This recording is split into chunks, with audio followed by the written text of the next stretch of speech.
Hello, everybody. Welcome back to the Sterling Slot podcast. I'm your host today, Artemis, and today I'm going to have a very special guest with us because in today's episode, we are actually going to touch on the fundamentals of marketing itself.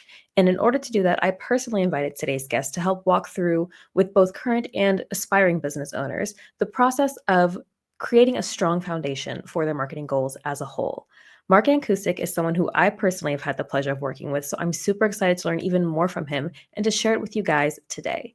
Mark has actually been in the industry for over a decade now and currently uses his expertise as both a senior B2B marketing manager while also helping startups through his marketing consultancy, Lever Edge. So first of all, Mark, thank you so much for taking the time to chat with us today. I'm very, very glad to be here. And yeah, I have very fond memories of us working together as well. Yeah, same. Honestly, it feels like I'm going to have a little bit of a gossip sesh after our chat today, but for now we're going to stay a little bit on topic as much as possible.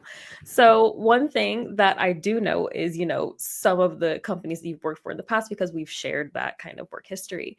But one thing that I love about the industry as a whole is that the best marketers that I know have a very unique professional background that's kind of led them up to this point of working in marketing and just killing it. So I want to know, how did you get started and how did what you picked up along the way lead you here? Yeah, sure. So I started in journalism. So in the tech industry, more about the entertainment side of things. And then I was moved into sort of editing and publishing with like a big legal distributor called Thomson Reuters. Some people out there probably know what that is. And then I was looking for my next gig. I'd started a master's of teaching while I was teaching autistic and dyslexic kids how to read and comprehend reading. And out of the blue, I got a call from a recruiter who was like, "Hey, do you know what SEO is?" And I said, "I can't even spell it." And he laughed and was like, he goes, just look it up, do some research, and I'll get you a job next week." And I was like, "Great."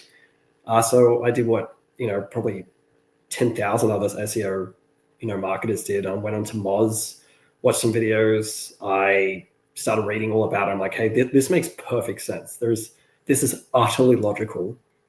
And I can do this with my, I can do this blindfolded. And yeah, I got a job in SEO the week after. So what is it that the recruiter saw? I'm so curious on your resume where they were just kind of like, yeah, this is an SEO in training.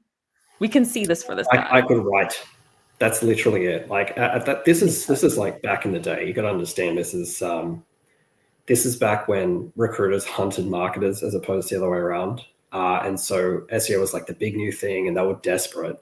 And pretty much they were scraping like whatever the bottom of the barrel was. In that case, me. If they saw you could write, they were like, yeah, you can do SEO. Gotcha. That makes sense. And I mean, they're not completely wrong, but nowadays it's gotten a little bit more complicated than that. It's getting a little bit more technical. You actually have to have more like background knowledge. There's more history in the industry in general with all the algorithm changes. So do you think that that kind of approach would still work nowadays? Do you think that anybody can just get into it if they have the chops for it and the will to learn? It's to your point, like you could pretty much just get a writer and you'd be fine. You could just look up some keyword difficulty and figure it out. And I don't know how you'd actually get into it today, because there's so, like, I don't even consider myself an expert, or even, I don't consider myself particularly good in SEO anymore. But in the last 3 or 4 businesses I've walked into, or clients I've worked with, I've had to completely redo from scratch SEO strategies from like experts and agencies and consultancies and strategies, because they're essentially just keyword chasing in the same way you would have 15 years ago. And it just doesn't work anymore. Like, these guys weren't doing technical audits. I found in one place that their pricing page was just non-indexed. I'm like, how did they not pick up on this? They don't do people also ask strategies. They didn't have like, AI recommend, that AI takeover that's happening on search, strategies in place. And it's like, okay, I know this because I've been in here for so long. I don't know how someone who's new in will ever comprehend this. And the other thing, and what I think the SEO industry has been lacking for so much time, is the idea that search doesn't just happen on search on Google. It happens on, like, let alone Bing, let alone EcoAsia or whatever it's called, let alone, Vivaldi and DuckDuckGo. Right. People search on Pinterest and on Facebook. and in stores and wherever else. Like people, it's about search engine, like the way you search through different platforms, whether or not they're actually like Google, or whatever, optimization. And that just hasn't filtered down through the expertise yet, which I've always found really bizarre. But sorry, but back to the main point is like, I Right. do So not it's kind of know. something you kind of like see yourself guiding your clients through as well. Oh, absolutely not. No, I don't even, I don't go that deep at all. Fair enough. A lot of it is just hand holding, like right at like, baby steps. Right. That makes complete sense. And a lot of SEOs, even if they start off in SEO, they kind of follow a very similar trajectory to you, to where they kind of, get their fingers in a lot more marketing modalities and, niche down and niche up and things like that. But the thing about, a lot of newer marketers is that there's so much just stuff floating around. So a lot of our audience falls into that kind of niche of being like newer in the industry and trying to figure things out, and leaning towards SEO but wanting to discover a little bit more. And there's just so much going on that it's really hard to know who to listen to, where everybody's saying our method is the best, this is the one you need to follow. So I'm curious as to know, like, what your advice is for people who are hearing all of this noise and being pitched the only one best way to do marketing. How do you suggest new marketers navigate that? Just ignore them. Wait, are we allowed to swear on here? Just Go quickly for check. it. Follow your dreams. Oh, sweet.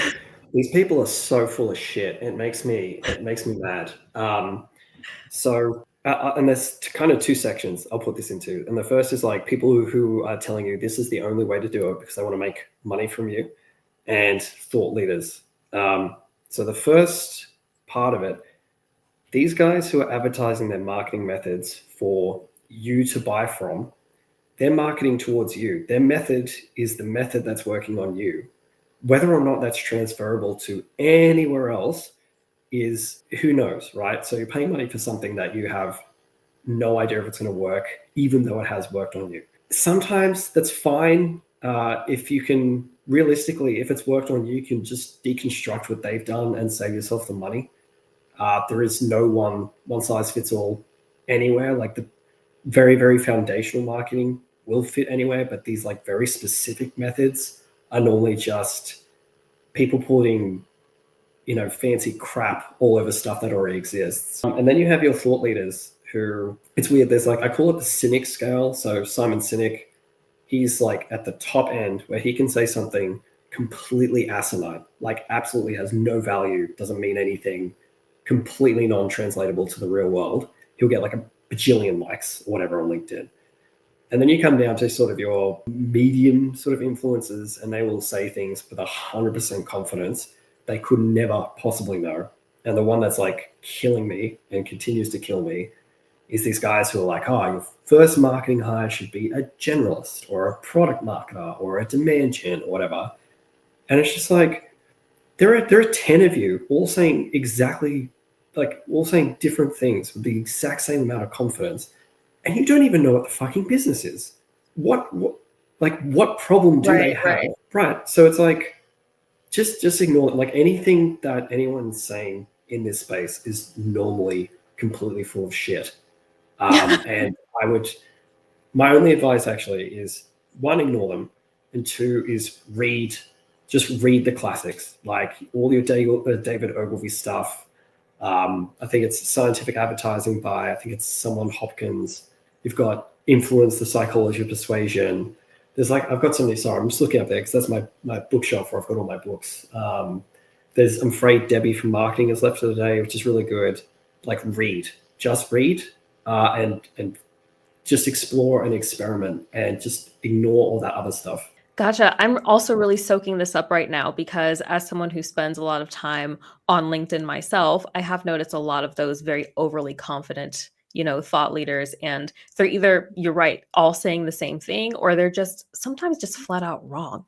And they'll say it with the Hmm. utmost confidence to the point where I'm thinking, like, I start questioning myself, even things that I know and my expertise. I'm just kind of like, wait a minute, like, that is historically not, proven to be true for my clients. And, the way that I do things, like, why are you saying this? And then I realized that the confidence is honestly 75% of the battle for these kinds of people. So, when their product seems to actually be us, other marketers, people who are watching and listening, and their goal isn't particularly to really establish credibility, it becomes a lot more easy to tune out the noise. But when first Mm. getting started, I feel like a lot of people really, really struggle with that. So that's pretty solid advice, honestly. That's like, when you're especially in marketing, when there's no real, the entry level for marketing is having a pulse.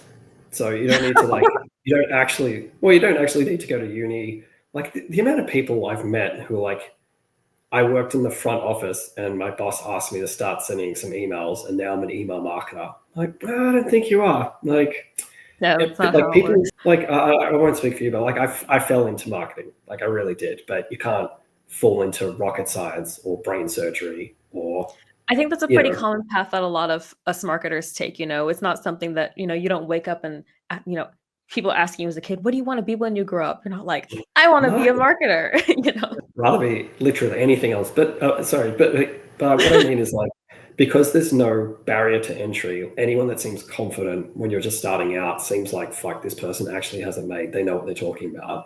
When realistically, like, and I know this is the most cliche thing ever, but the amount of times I just say it depends in meetings and in strategies or whatever now is just, I think it's my default answer to everything because I just don't I can't possibly know. Like I can make a really strong hypothesis based on what's worked before, what the data's telling me, what people are telling me, and I might completely fail.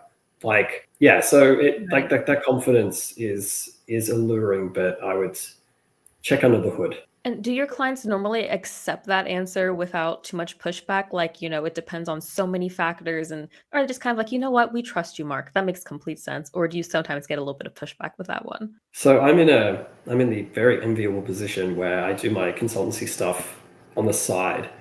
So I get to pick and choose who I work with, and I've got very, very specific criteria that they have to meet for me to be like, yes, this is going to be a good working relationship. Because yeah, you're just going to burn yourself out. Actually, what you don't want is for both of you to walk away unhappy, because that hurts your credibility if they're ever going to refer to someone, and it's going to burn you out. So you really, really need to make sure. Like I understand the economy is like not in a place where you can really pick and choose, but to keep that in mind at least of, is this person going to destroy my will to live? Right. So, I mean, the bar is kind of in hell there, isn't it? How do you normally, like, what is your process for trying to figure out whether a client is going to be a good fit? Like, do you already have like kind of an established process, or is there like just one red flag to where you see it in a client during onboarding? You're just kind of like, absolutely not. This is not going to work. So the big one is if they say, I'm not an expert in marketing, I'm like, that's my first tick is like, okay, has acknowledged that they are not an expert in my field. The second one is, do they have like a genuine frustration of not understanding what's going on? Like, are they like, oh my God, I just need someone to take care of this for me? That's the second tick. And the third is like, do we speak the same language? Like, can I talk to this person for 30 minutes and whatever we've discussed seems to have landed and stuck in their mind? Because everyone has experienced this. You can talk to someone for like 2 hours, and at the end of it, because their mind isn't very good at expanding, they'll be the exact same person they were at the start of that conversation as they are at the very end. So all that stuff in the middle was completely wasted. So if I can get to the end of that first meeting and I'm like, oh my God, this person has actually changed and learned things from this encounter, we're good to go. The ones I Gotcha. stick pretty much clear on are the ones that are like, hey, we've got this strategy and we need you to make it work. Because it's like, well, the reason your strategy is not working is likely because the strategy sucks. And I can't just take this thing off you that's not working and make it work. Maybe, you know what, it may be 1 in 100 chance that's the right case, but I'm not going to take direction from you because there's a reason that you had to reach out to me in the first place. Right. So pretty much just looking for that both trust and also teachability and also just making sure you guys are on the same page. I think that's a pretty solid framework going on there. So in general, it seems like your approach to marketing is more, I want to say integrity based than, a lot of others floating around out there, like, the aforementioned overconfident thought leaders as an example. Is there ever a time where you've had to tell a client no off of that basis? So I have probably talked myself out of more clients than I've talked myself into. Like I've just been like, hey, don't use me. I've been in job interviews where I've been like, you shouldn't hire me. Like I'm Wow, not the guy really? who's 100%. It's like, so I have worked with clients where it's like, I like you enough that I'm going to do the stuff you're asking me to do, even though I know it's not going to work because I like you. And I know at the end of the day, what you're really paying me for here isn't the actual work. It's to have it just taken off your hands. Like you're paying for stress relief. You're not paying for results. And I'm like, okay, I'll do that. But other times I'm just like, I don't want to provide you stuff that is useless because at the end of the day, either you'll come to realize it 6 months down the track and be like, oh my God, that guy charged me an arm and a leg and I didn't get anything. I'm going to badmouth him. And that's not good for me.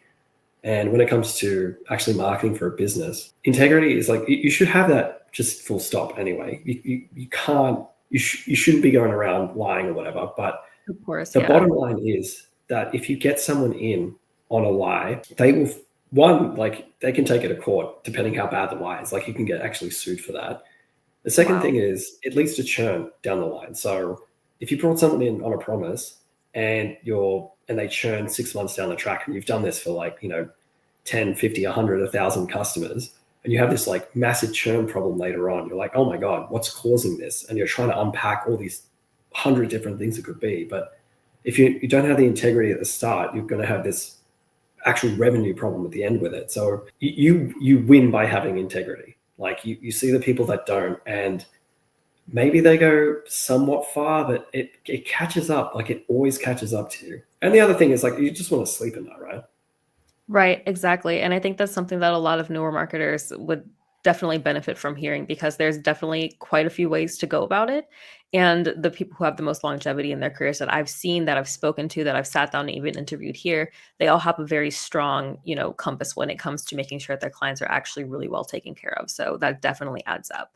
Another thing that I think that people should want to know and focus on in general is, actually, I'm going to kind of tie this into something that I actually saw you post as well, Mark. So I follow Mark on LinkedIn, and I think that his content is absolutely hilarious, just marketing, just quips and things like that. So I'm personally a fan. And I noticed you posted something on LinkedIn, and I'm going to have our editor place it right here so everybody else can enjoy. And you were pretty much justifiably poking fun at marketers who, struggle with not using so much overcomplicated jargon and speaking normally per se. What do you feel like marketers have this tendency to overcomplicate that we would do better just to mostly simplify? So it's weird because if you're in marketing, your natural tendency should be to simplify so people understand. That should be your baseline skill or approach to the work. But there's this problem, and I forgot who she was, but she defined like what the marketing gap was, and it applies here where you have businesses that don't really understand marketing, and you have marketers that don't really understand marketing. So businesses that don't really understand marketers hear marketers talk about all this like gobbledygook bullshit. They're like, wow, that sounds really smart. And they reward this gobbledygook stuff. And then the marketers who don't know what they're doing the gobbledygook stuff, get rewarded for doing it. And so it's this like Ouroboros of why is everyone talking so much shit? And it's because they're being rewarded for it. And I don't know how to break that cycle. And you'll find what I found actually in like the last, I'd say like 9 months or so, is that the more just nonsense people are spewing, the way worse they are at marketing. It's just like they don't like talk to customers. They can't run ads. They don't know anything about copy. They just like it's endless, like the things that they don't know and can't do. Right. I've And seen it. yeah, and I just part of it's confidence of I don't know what I'm doing, so I need to say things that make it sound like I'm doing. And the other part is that businesses reward that because they think that's what marketing is. So yeah, Right. I don't think it's victimless, but I don't think it's like I think everyone's wrong except for me, obviously. Naturally. So you have this concept, marketing gap. I've actually haven't heard that term before, but when you explain it, Okay. it actually makes a lot of sense. I've definitely seen that phenomenon before. There's actually another term that I saw you post on your site, and also, continually throughout your platforms as well, is also marketing debt. So that's also another thing that I hadn't heard before. And I want you to kind of break down for us what that is and why businesses should actually pay attention to it if they want to kind of get to that next level. Yeah. So it's funny, right? I go from, hey, don't talk shit to this. No worries, Hey, I'm following you. so the reason I came up with this term was because, and if you see it as soon as you hit the site, is like, have you ever said we haven't really been doing any marketing? Which all my best clients, like word for word, that's exactly what they've said to me. Um, and you have to put real demand gen is putting a name on something, is putting a name on a need that people have that they haven't been able to articulate before. And it's been done by Dave Gerhardt. I have no idea how to pronounce that last name, but he did conversational marketing. You've seen Joanna Weeb, probably the best copywriter in the world at the moment, who came up with the term conversion copywriting. So when you have these businesses that are like, we haven't been doing any marketing, we've been doing all this stuff, we're not sure what's working, whatever. It's just simple PAS methodology where I found the problem, which is we haven't been doing any marketing. I agitate it by saying you have been, and it sucks, and it's like causing you so much more grief than you're thinking, like you're so far behind, you're wasting so much more money. And the solution, which is, getting me on board. But the real point of the marketing debt thing is that it's the story that someone can latch onto.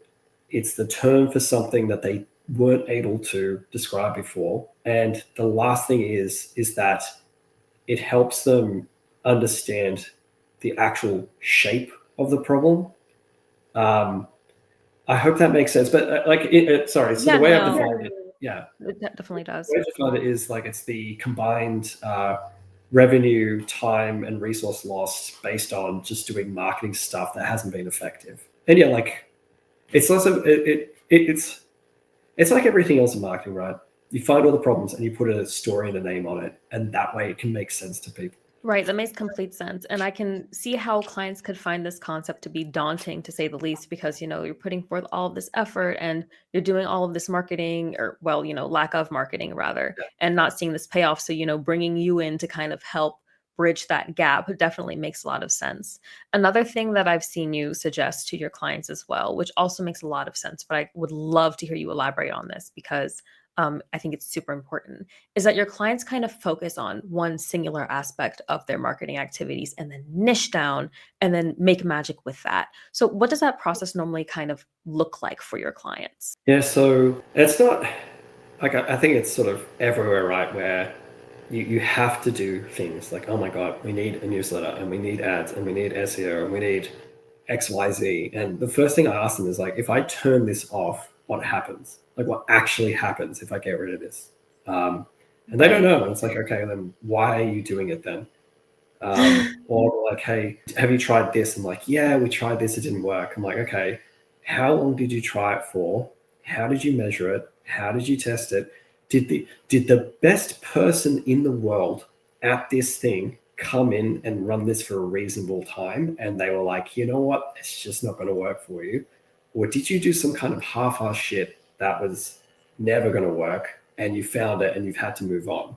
So yeah, it's about, hey, if I cut all this stuff out, like what is left? Like what is the meat on the bones here that might actually do something? And yeah, if you focus on one thing and you do that really, really well, it's better than focusing on 100 things and none of them working. Right, that makes sense. So instead of kind of being a jack of all trades and having your fingers in the pot of everything, it's best to just kind of master one thing and then make sure that that's all squared away before kind of like moving on to the next. Yeah, it's like all you're really trying to do is to get things running on Rails. So once you find something that reasonably works, you find out the least amount of effort it takes to keep that thing working, and then you move on to the next thing. And all you're doing is building a series of rail tracks. And just after that, it's just tweaking, optimizing them as you go along. That makes complete sense, but I can also see how businesses would kind of struggle with that concept because they kind of see marketing as one overarching thing and struggle with breaking down the pieces if they've never actually kind of done it before. What is another thing that you kind of see businesses and especially startups that you work with struggle with when it comes to their very initial operations? It's kind of hard to say.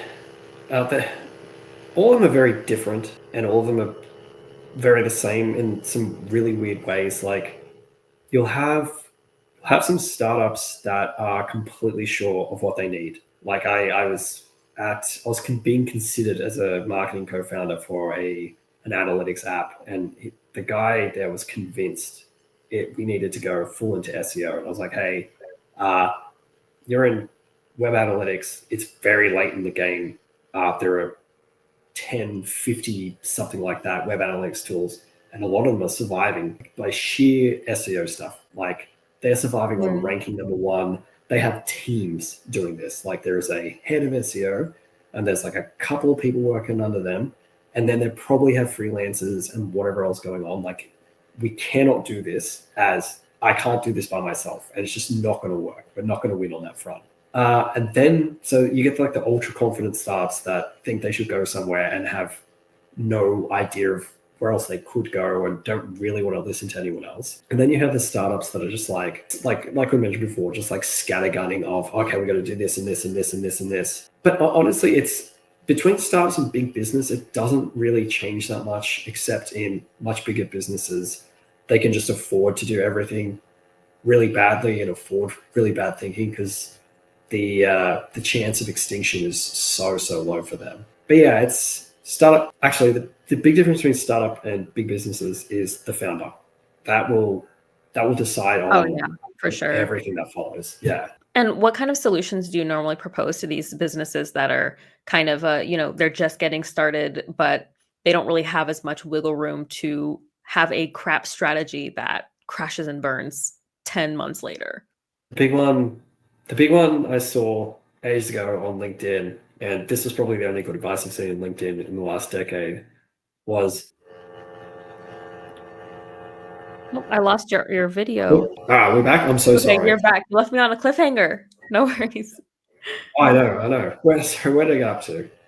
Oh, the solution that you have for businesses who can't really afford to fail too much. Oh, yeah. So, best piece of advice I've seen on LinkedIn like the last decade was do things that don't scale. And I think when you approach it with that mindset of what are the small things that I can do right now that won't make a massive impact at scale right now, and do that thing.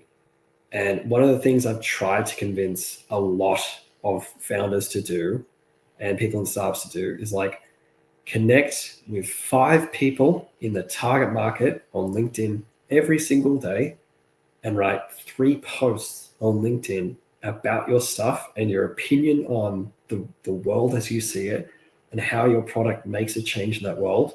And just do that every day, every week, because it's not going to look like much now. But by the end of a year, when you're doing 5 connections every work day or whatever, I can't do the maths, but it ends up being a lot of connections and a lot of posts, and it builds. And you're not looking at it now, you're looking at it, what is it going to look like in 5 years' time?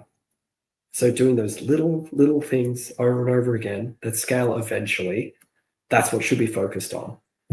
Right, and maintaining consistency throughout, you mean, instead of just doing one big bang, okay, how are we going to get these immediate results? That makes sense. Oh, we did the email, we need to do the app, and we need retargeting. It's like, no one cares.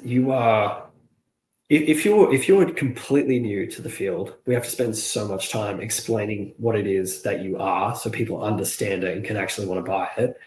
Or you're late to the game, which 99% of people are, where it's like the only thing we can win on is brand and like a very niche part of what you believe or what your system does. So yeah. Yeah, that makes complete sense. And kind of getting that explanation point when it comes to marketing as the very foundation, as like the very first thing when you start a relationship with a business. It's very important to understand kind of the value of marketing in general. So that's why we hope to kind of give newer marketers that very strong foundation with this wealth of information that we've given them today, so they can take that information and not just do amazing work, but also explain to people the impact of the marketing that they do and how it's going to get every business where they need to go. So, of course, thank you so much for taking the time to chat with us today. And for everybody who is watching the podcast at home, we will see you soon. All right. Hey everyone, thanks for watching. If you found value in this video, be sure to like, comment, and subscribe so you can stay up to date with the latest in SEO strategies. For more in-depth resources and premium link building services, visit us over at sirlinksalot.co. And if you're looking to connect with other SEO professionals, join the conversation in our Facebook group over at the SEO Roundtable. Thanks a lot.